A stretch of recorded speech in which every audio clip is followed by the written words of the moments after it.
Interval of increasing and decreasing. Without graphing, determine the intervals of increasing and decreasing for the following functions. So we have four functions here, all are rational functions. I would like you to do all four of them, but as an example, I'll show one of them. Now when we are trying to say that find interval of increasing and decreasing without graphing, then the way to do it is find the derivative. If the derivative is positive, the function is increasing, and if the derivative is negative, it is decreasing. So the turning points here are when the derivative is 0 or undefined, right? So let's find out the derivative, and let me take example B. So B is y equals to x plus 2 over x plus 1.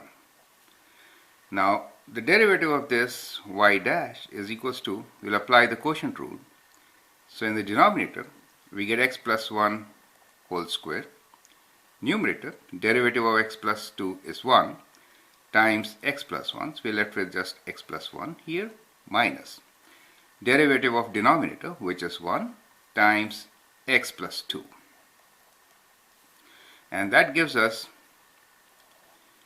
x plus 1 whole square in the denominator, and if you simplify, x minus x is 0, 1 minus 2 is minus 1.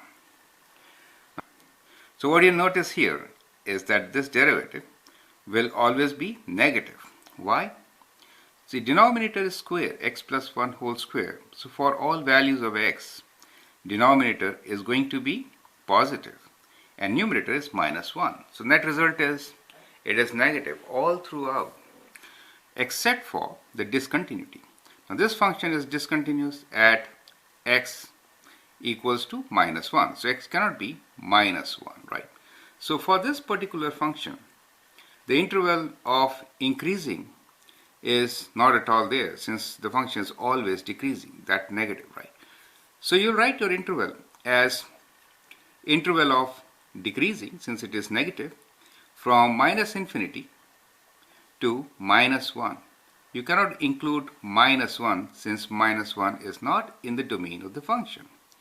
And then it decreases again from minus 1 to plus infinity, correct? So if you actually sketch this function, how will it look like? Just to give you an idea, now this function basically has vertical asymptote at minus 1. So this is your vertical asymptote. Now, and the horizontal asymptote is at 1, ratio of the leading coefficients. So the horizontal asymptote is like this. Now, you can see from here, if you plug in a value which is positive, the function is positive, right? Now, the function is always decreasing. If you plot this function, it will look like this.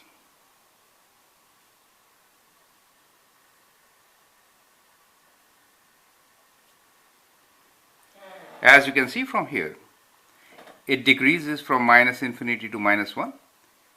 There is a discontinuity at minus 1, and then it again decreases. So this function is never increasing. Therefore, we will write here, this is the interval for decreasing. And does not have any interval for increasing, right?